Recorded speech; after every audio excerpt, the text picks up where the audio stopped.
Kincaid, everybody. Katie Kincaid.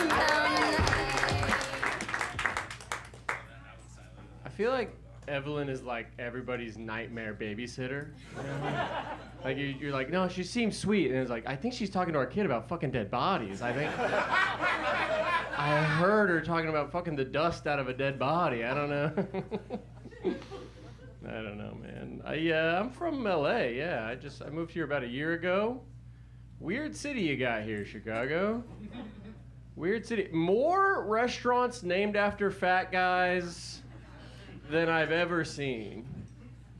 You'll ask people like, hey, where's a good place to eat around here? They'll be like, you gotta go to Fat Stinky Randy's. Get the armpit dog. That's what. And then you go and you're like, that's a hot dog with cheese and Italian beef? That sounds amazing. It's actually pretty good. I don't know. I've found some ways to piss off Chicagoans. I don't know if you guys are that, but a good way is you just go up to a group of them and you go, hey, it's pretty windy here, huh? I guess that's why they call it the Windy City. And then watch as they all like stab each other to be the first person to be like, actually, it was the politicians. Actually, the politicians 100 years ago, the politicians did a thing. And you're like, okay. It's also fucking windy. What is... more like Chicago, the insecure city, you know? I think this city should be insecure.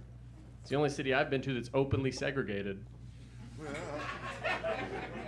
That's real. I came here, I moved here, and it's immediately people were like, yeah, north side's for the white people, south side for black people. I'm like, maybe change that? And everybody was like, nah, we like it. All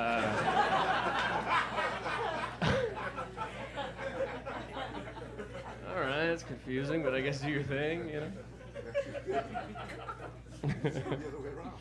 Yeah, man, I don't know. It's a lot of conspiracy theories have been proved true recently, but there's some I still don't believe. Like, have you guys heard this theory that, like, the government's listening to you, like, all the time? The government's listening to everything everybody says? I don't believe that. Because everybody I know is, like, begging for health care. like, hands and knees, please, God, give me health care. And the government's like, we're going to do war again. I think they're asking us for war, from what I'm listening to. We're like, healthcare, please. They're like, did you say death from the air? We can do death from the air. It's just wild. I don't know. So because I don't have health insurance, I'm like bargain shopping for health insurance. This is a very difficult thing to do. I went to a dentist. I had to get my wisdom teeth out, and I go to him and and he's like, hey, if we have to knock you out for this procedure, like if we have to put you under, it's $1,200. But if we don't have to knock you out, it's $200. So I was like, what if I come in already knocked out?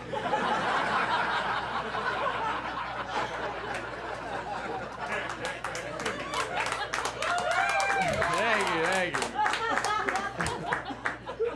Does that work for you, you know? Yes. I'll check in at the desk and chloroform myself, you know? And then just go to work, you know? Yeah, man. It's a wild time. Pride Month, who's excited? Woo! I do think it's kind of messed up that that Pride Month starts the same time as the College Softball World Series. It seems like they planned that. That seems messed up. Nobody cares about my opinions on Pride Month, and I got good ones. I'm like, okay, thank you, sir. I don't like you.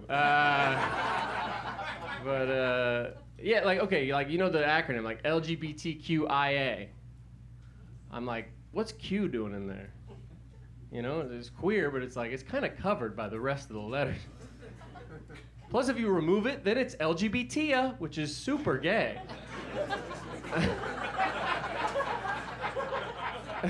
But they don't listen to my shit. Yeah, man. And I've had a weird struggle with sexuality. Again, I was in LA, you know. It's like you spend enough time out there, you'll think you're gay. You will, dude. You will. I was like, ooh, I think I'm gay, and then I was like, turns out I'm just a straight guy who likes things in his ass. That's the worst one.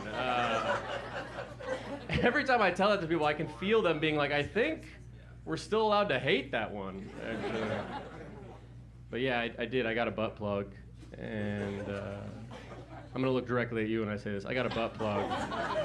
And when I went in to buy the butt plug, the lady at the store, which by the way, sex store workers, way too friendly. You know what I mean? They walk up to you immediately like, hey, how are you doing? It's like, can you let me buy a dildo in peace? Anyway, but she comes up to me immediately. I'm like, I'm looking for a butt plug. She's like, hey, okay, great. Do you want it to vibrate? I was like, yeah, clearly I'm a fun guy, okay? And then she goes, well, do you want it in purple or black? Men tend to prefer the black. And I'm like, why? And she's like, well, it's just a more masculine color. And I was like, oh, is that where we're drawing the line? On masculinity? I gotta make sure to get the masculine color for the thing going in my ass? That's crazy. Are people coming in here like, yo, can I get a strap on, but can I get it in gunmetal?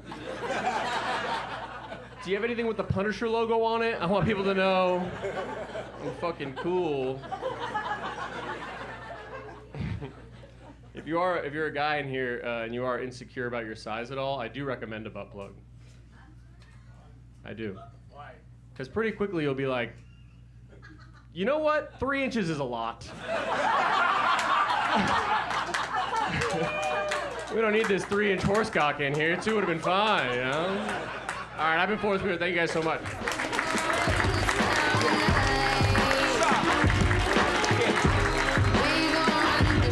Forrest Wheeler, give it up for him. Our LGBT